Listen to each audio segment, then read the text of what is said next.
Psychology का वो dark zone जिसमें तुम्हें लगता है तुम फ्री हो पर असल में तुम सिर्फ एक पपेट हो। डार्क साइकोलॉजी में ये टैक्टिक्स दिखते नहीं पर फील होते हैं। सबसे डेंजरस बात, तुम्हें लगेगा तुम अपना डिसीजन ले रहे हो पर असल में तुम्हारा माइंड उसके सटल ट्रैप्स में बंधा होता है। सबसे पहला ट्रैप है इनविजिबल टेस्ट। एक पल वो तुम्हें इग्नोर करेगी, दूसरे पल तुम्हें एक्सट्रीम अटेंशन देगी।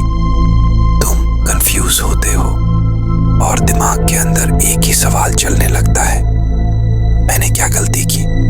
यही कंफ्यूजन तुम्हें प्रूव करने पर मजबूर करता है, prove that you are worth her attention. दूसरा ट्रैप है इमोशनल डेट। एक छोटी सी फेवर, एक सैक्रिफाइस या एक दिखावा कि वो तुम्हारे लिए कितनी चीजें करती है और बस तुम पर एक इनविजिबल बर्डन आ जाता है।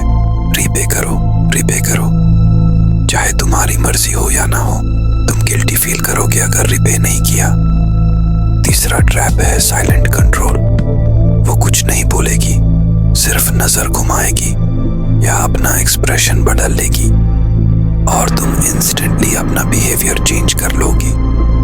बिना एक शब्द के, बिना एक ऑर्डर के तुम्हारे चॉइसेस रीराइट हो जाते हैं। ये कंट्रोल सबसे खतरनाक है क्योंकि तुम्हें लगता है कि तुम खुद डिसाइड कर रहे हो।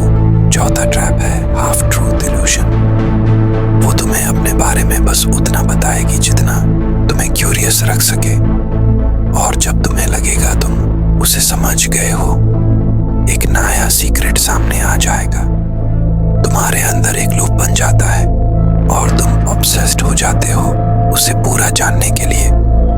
यही लूप तुम्हें उसके ऑर्बिट में परमानेंटली घुमाता रहता है। इन ट्रैप्स का सबसे डार्क पार्ट ये है कि तुम्हें रियलाइज ही नहीं होता। तुम सोचते हो तुम लव में हो या लॉयल्टी में, पर असल में तुम एक साइकोलॉजिकल मेज में चल रहे हो और माज़े का आर्किटेक्ट तुम नहीं, वो होती है। पांचवा ट्रैप है स्कैरसिटी ट्रिक। वो अपने आप में बनाती है, कभी टाइम नहीं मिलेगा, कभी अनअवेलेबल होगी। तुम जितना वेट करते हो उतना ही तुम्हारी वैल्यू उसके लिए बढ़ जाती है। या तुम्हें ऐसा लगता है ये एक साइकोलॉजिकल इल्यूशन है, जो चीज स्कैर्स होती है उसे हम ज्यादा वैल्यूएबल समझते हैं और इस ट्रिक के चक्कर में तुम खुद उसके पीछे भागने लगते हो बिना रियलाइज किए कि गेम किसका है। छठा ट्रैप है मिरर मैनिपुलेशन। वो तुम्हारी ही लैंग्वेज, तुम्हारी ही हैबिट्स मिरर करेगी और तुम्हें लगेगा कि तुम दोनों एक जैसे हो। तुम्हें लगेगा ये तो मुझे परफेक्ट समझ गई और वही मोमेंट होता है जहां तुम ट्रस्ट कंप्लीटली लूज कर देते हो। मिरर करने के बाद जब वो अपनी असली शक्ल दिखाती है तुम शॉक हो जाते हो और शॉक का मतलब होता है तुम्हारा रेजिस्टेंस कोलैप्स हो जाना।